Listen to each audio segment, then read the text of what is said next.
Selamat datang lagi di sesi pendalaman kita. Nah, hari ini kita mau bongkar buku yang lagi banyak dibicarakan nih, Empowered.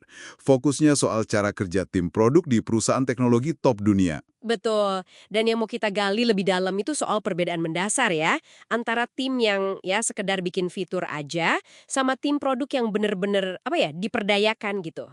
Oke, jadi ada feature teams sama empower product teams. Kenapa sih ini penting banget bedanya? Dan gimana kaitannya sama akuntabilitas buat mencapai hasil nyata?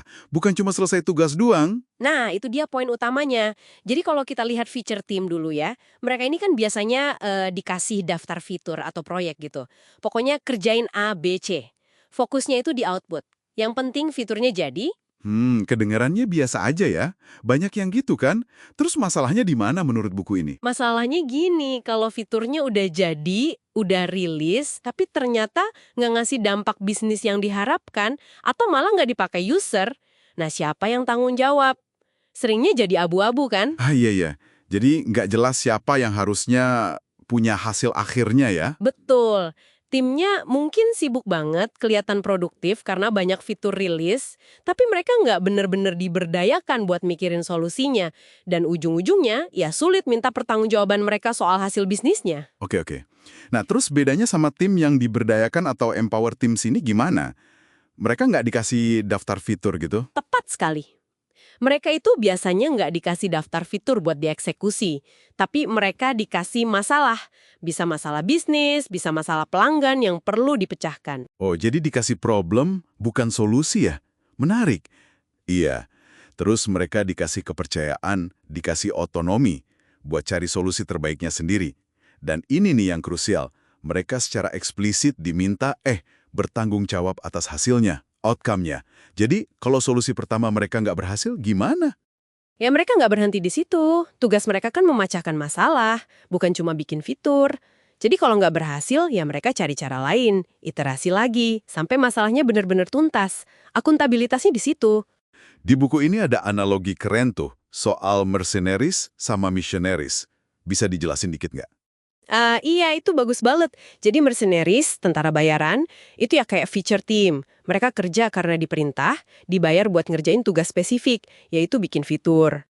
Oke, Nah, kalau missionaries, para missionaries itu kayak empowered team. Mereka itu percaya sama visinya, sama misinya, yaitu memecahkan masalah tadi. Mereka punya komitmen yang lebih dalam gitu. Bukan cuma soal kerjaan, tapi soal dampak. Kepemilikannya beda level. kebayang sih bedanya. Tapi kan pemberdayaan ini bukan berarti timnya dibiarin gitu aja tanpa arah kan? Gimana nyambungnya pemberdayaan sama akuntabilitas tadi? Kayaknya ini nyerempet ke bab 59 di buku itu juga ya, yang soal akuntabilitas. Justru itu, pemberdayaan yang benar kayak yang ditekankan di Empowered itu butuh manajemen yang lebih baik, bukan malah tanpa manajemen. Pemimpin itu perannya penting banget buat ngasih konteks strategis. Konteks strategis itu maksudnya gimana? Ya, kayak visi perusahaan kemana, strategi produknya apa, tujuan bisnis yang mau dicapai apa. Nah, dengan pemahaman konteks ini, tim jadi bisa bikin keputusan-keputusan kecil sehari-hari yang tetap sejalan sama arah besar perusahaan. Mereka diberdayakan dalam koridor yang jelas. Oke, jadi akuntabilitas itu otomatis muncul gitu ya, karena mereka dikasih wewenang buat cari solusi dari masalah yang dikasih. Persis.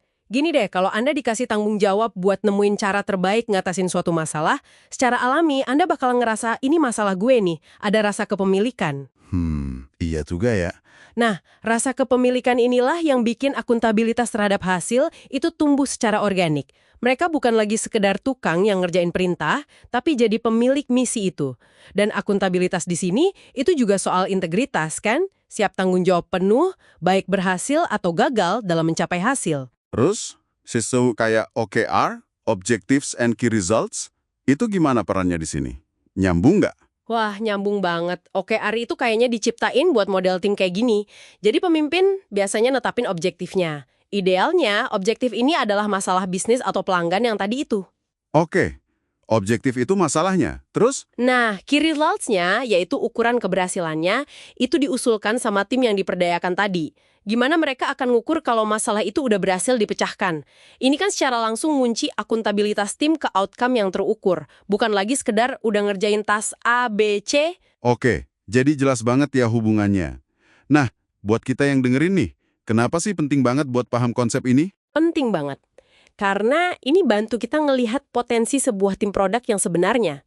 Inovasi keren, solusi yang benar-benar ngena ke pelanggan, itu seringnya lahir dari tim yang ngerasa punya tanggung jawab penuh buat mecahin masalah. Bukan cuma ngejar checklist fitur. Jadi, motivasinya beda ya? Bukan cuma biar kerjaan selesai. Betul. Mereka lebih termotivasi, lebih kreatif, karena mereka tahu mereka dinilai dari dampak yang mereka hasilkan. Ini juga ngubah cara kita ngelihat tim di kantor mungkin. Apakah kita lebih sering ngukur kesibukan dan output, atau kita udah fokus ke dampak nyata dan outcome? Iya ya. Jangan-jangan selama ini kita cuma fokus ke sibuknya aja, bukan hasilnya. Bisa jadi. Tim yang cuma kirim fitur mungkin kelihatan produktif di permukaan. Tapi tim yang akuntabel sama hasil, mereka lah yang benar-benar bisa bawa perusahaan lari kencang.